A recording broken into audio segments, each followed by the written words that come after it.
Hello everyone, happy Monday. If you can hear me, let me know. Give me a thumbs up for me. I'm meteorologist Autumn Robertson. It is a really nice Monday actually. Partly cloudy skies, nice and toasty day. Not incredibly humid, but it's Florida. Feeling like a good Florida day out there. So I came on here earlier because, the forecast do it every day, but it's pretty quiet. So I thought, why not talk about tropics? We are officially 23 days away from the start of hurricane season. The countdown's on. That's close. Hurricane season, I feel like, just snuck up on me.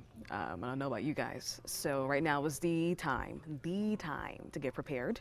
Of course, we are hoping, crossing our fingers, that nothing really happens. I see someone asking, John, do we get the big one this year? My bet is yes. Hopefully the big one does not happen. Hopefully we don't get any significant storm activity this year, at least here in Florida. I don't wish that for anybody, really.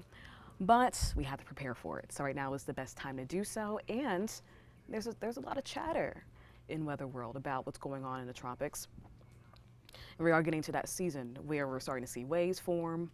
We're also looking at low pressure systems and if they're going to tap into warmer waters, all that stuff. So we'll chat about everything. Right now, what you need to know is that there are no systems, no tropical systems that are expected to form within the next few days. We stay pretty quiet. Our weather stays very quiet here, but we will break down everything. So if you have any questions, please let me know in the comments below and we'll chat about everything. Paul, hey Paul, says we need a quiet and safe year. I agree. I would love a quiet year. The past 2 years since I got to Tampa, I feel like right when I got here, started working for 10 Tampa Bay, even before it was called something different. But before I started working for WTSB, I had to even end my training early because we had Dorian on the way and we were in the cone for that. So I feel like my career here, I started off active in the last 2 years. It's just been above average seasons. Thankfully, Tampa hasn't gotten the worst yet, but we have gotten a fair share of storms. So hopefully we'll stay quiet this year. But we are forecasters, hurricane experts are forecasting another above average season. So it's likely that we'll get a lot of storms once again, get through that list. Hopefully not as quickly as last year, but looks like we're gonna get through that list pretty swiftly this year again. So we'll see what happens. Hey Jessica, Melissa, good afternoon. Sandy, Jessica again. Oh, good evening from Tampa, nice. And Beverly's asking, is the waters in the Atlantic warmer than last year? And we can just say right now, they're pretty warm and it's looking like they're going to be still above average this time of year. Another reason why we have a forecast for an above average hurricane season. Warmer than normal waters, not really a La Nina pattern setting up. When we have La Nina, oh, I always say this, always say this wrong. We have El Nino. We tend to have more above the surface winds that will help to inhibit tropical storm formation. But so with the lack of that, we could definitely get more storms forming. We have a little less winds to work with higher up in the atmosphere. Those winds rip storms apart. So we like those upper level winds. We like that shear. In this case, it's looking like we're not going to have a lot of that present. And so we have warmer waters. We have a less shear. That's a great environment for storms. So all those things are combined. So let's talk about what we're seeing right now in the Atlantic. And right now, still pretty quiet, but the tropics are waking up. I'm going to zoom in to this system. Oh, there is a delay. I don't like that. All right. And this may look concerning, but what this is typically what you kind of see like with nor'easters. You have this baroclinic low, a low that is fueled from the two different air masses, warm air, cool air. That is very typical for us, for the United States, especially during the winter, during the spring. They usually move to the northeast. In this case, we have this blocking high called a Rex block just to the north of that, and that's going to help to push this low south. It's going to be a retrograding low. You'll see it here. It's very interesting how this plays out. So you have this blocking high to the north, that low pressure system to the south, that cool air and that warm air, that interaction there, very typical. Very typical, especially during the wintertime to springtime, is where we had those nor'easters moving up the eastern seaboard. They usually move to the north. What this is going to do, since that high is right there, that's going to help to push this low further south. And once it heads south, it could tap into warmer waters. The waters down here, of course, are a lot warmer than the waters well to the north, like in the mid-Atlantic and in New England. So as it moves here, yes, is going to be around warmer waters. You see that stream right there, that red stream. Like I can't really use you can't see my cursor on here, but that red stream going up the eastern seaboard, that's the Gulf Stream. That's a warm current of water that moves up the eastern seaboard. Those waters are about 80 degrees during the peak season. They get even warmer than that. So yeah, storms tap into that. And when they do, they blossom. They really feed in. That's fuel for storms. In this case, yes, that low is going to be adjacent to that, but we just don't have the right characteristics. This is a cold core storm. What you need is a warm core storm. Tropical systems have warm cores.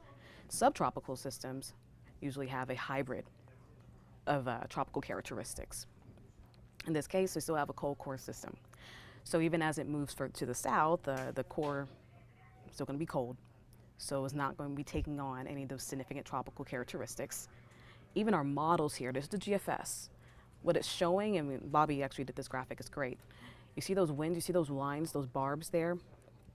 The winds are going to be highest away from the center. Tropical systems, the winds are strongest at the center. So even the setup here isn't correct. You have winds further out, the stronger winds further out. We're actually going to be pretty breezy over the next few days. But no strong winds in the center. The pressure is still pretty high within the center of the storm. Even as it shifts south, you can see here, that is really not giving what it needs to give in a sense of tropical development at all. It falls apart a little bit. It will push moisture into the state as we get into the end of the week. So a few showers are possible, especially along the eastern coast of Florida. But it's highly unlikely it's going to develop into a tropical system. In fact, I spoke to the National Hurricane Center today, and they've released a statement saying that it's highly unlikely. Now, if they were monitoring it, they will release a special statement outside of the usual statements that they release daily, and that starts May 15th. If it does form early, which is not looking like it will, they will release special statements, but they have no plans to do that. So there's been some chatter online about, there's a low pressure near the eastern seaboard. As it moves south, tapped into warmer water, it could be our first storm of the year. At this point, it's looking very unlikely for that to happen. But it is not unlikely at this point, especially within recent history, for storms to form earlier than June 1st. Last year, we had a storm form earlier than June 1st. The year before that, the last 7 years consecutively, we have had storms form. So even though this will probably not be our storm, it will not be our Alex, that's the first storm of the year of the 2022 season, this has been the trend. And that's one of the reasons why we're getting those outlooks May 15th, earlier than June 1st, which is the official start of hurricane season. So Anna was last year. That formed on the 22nd, and it was brief. A lot of these early storms, they're brief. They form away from us. They're weaker as well. Anna happened last year, 2020, which was a ridiculous year. We had Arthur and Bertha both form before June 1st. Didn't really impact anybody.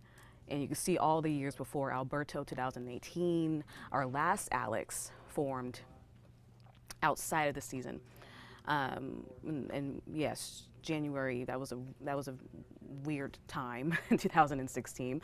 But yeah, Alex formed early on, and then you had Bonnie that formed in May. So it happens. Not saying that it's going to be out of the ordinary. In fact, it could possibly happen this year. I'm going to go back to the tropics outlook. And before I talk about this one other wave, Nancy said, do they compare the weather patterns from years before? You always look at weather patterns from the years before just so you can be a better scientist, a better forecaster. so you can kind of see the trends as you get into each hurricane season. That's why we look at the years in the past, see what happened. Was there a La Nina present? Was there an El Nino present? La Nina present? Was there El Nino present? What were the uplevel winds looking like? How many storms did we get? Around what time of year did these storms form? And you look at all of the patterns. That doesn't, of course, forecast the next year. Each year is different, obviously, and you have to look back at the past in order to see what's going to happen in the future.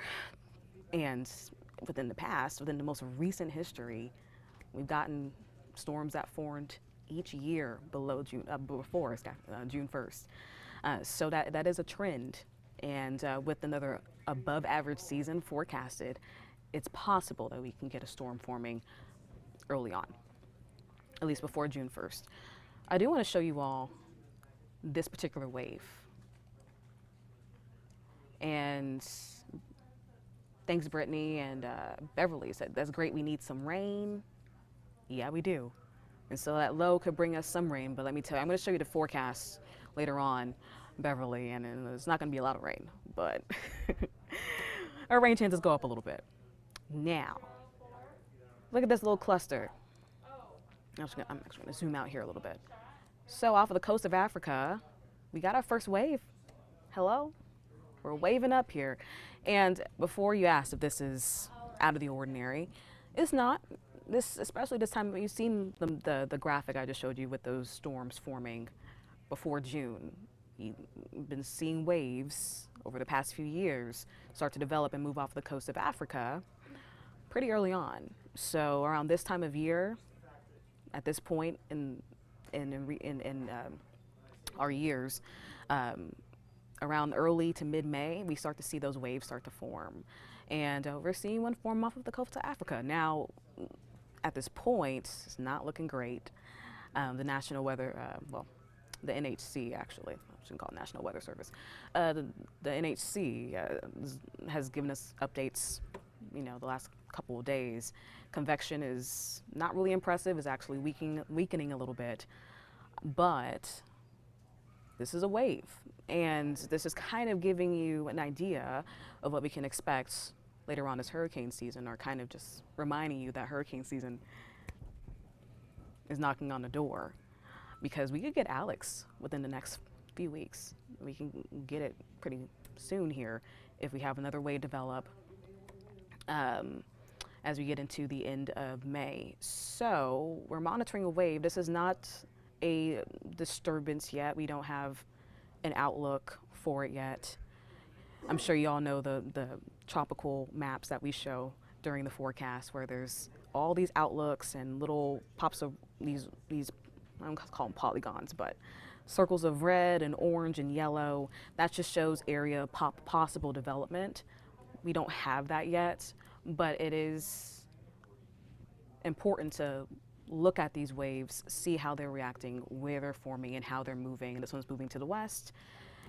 If it taps into a more favorable environment, we could possibly have an outlook for it, but for now, nothing. But I just want to show you all that the tropics are waking up, and this is proof that it is.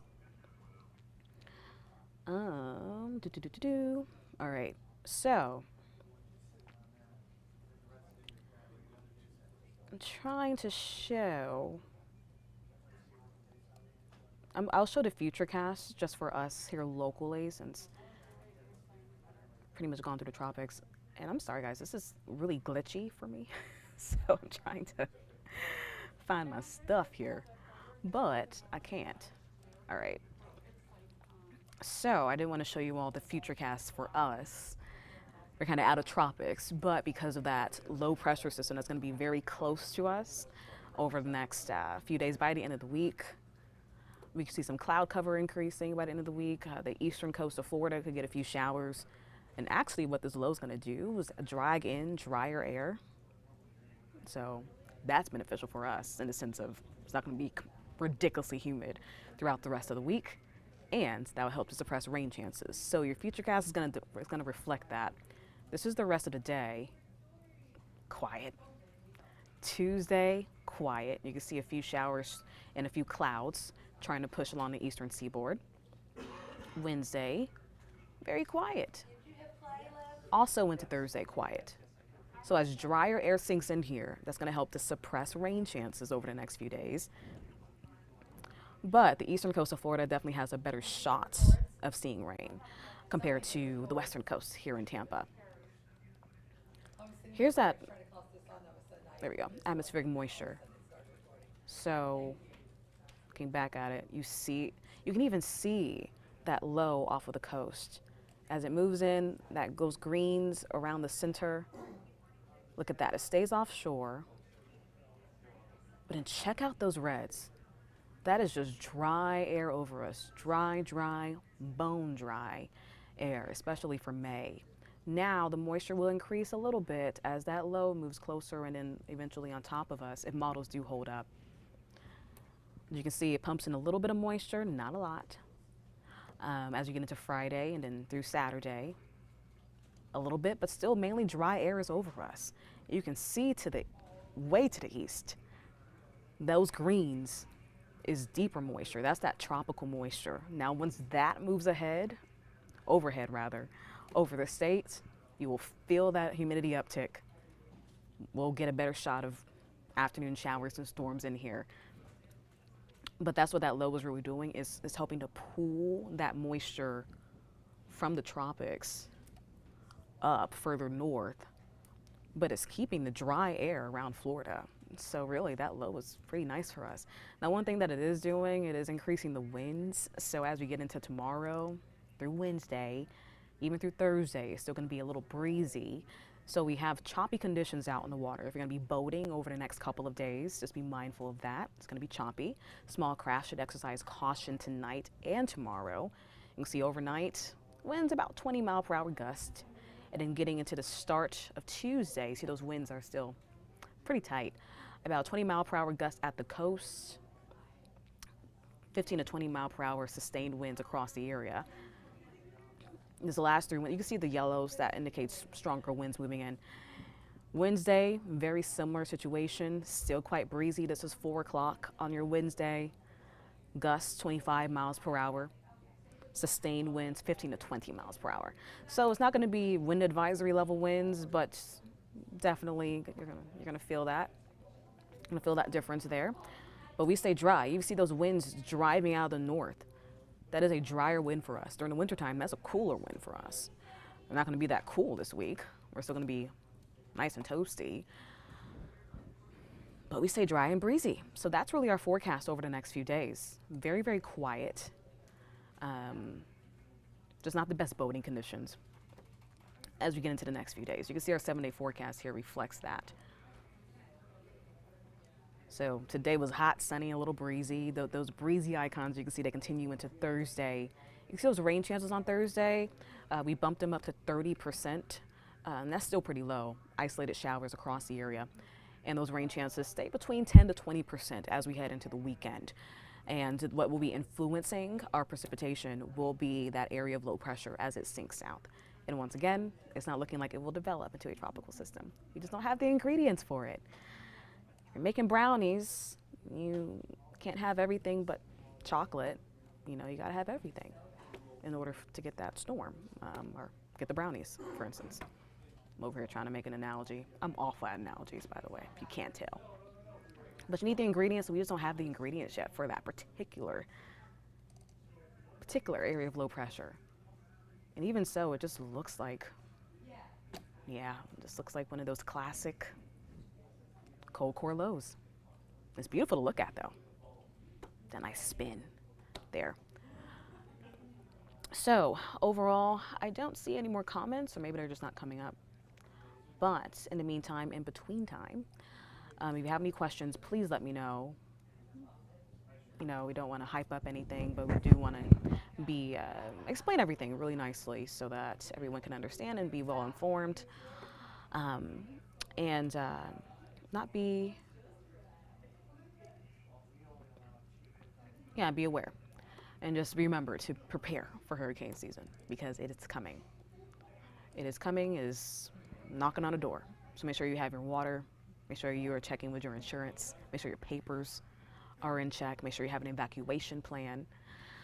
Because even though Tampa hasn't seen anything significant within the last few years, we've gotten storms, we've gotten tropical systems, depressions, and hurricanes, but they've all been very low level, category ones or below. And there's no promise that it's going to stay that way this year. Hopefully it does, but there's no promise that it will.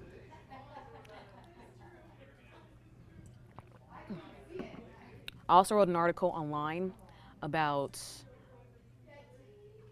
the tropics waking up, about that area of low pressure to the east, just to get more context if you like to have a text there. So we got you covered everywhere on every single platform, and Bobby did a great discussion about it earlier today too. So on all platforms there, we have all your answers. So feel free to utilize us during hurricane season. Download the app. We got you covered. Alrighty, friends, we're about to start the show. It's about to get loud in here. Let's get loud. All right. I'm going to end it on this graphic because it's beautiful outside, showing downtown Tampa. And I will leave you all to enjoy the rest of your day. Be safe, be kind, and be well, and have a great end of your Monday. I'll see you here tomorrow, and I will talk to you soon. Bye.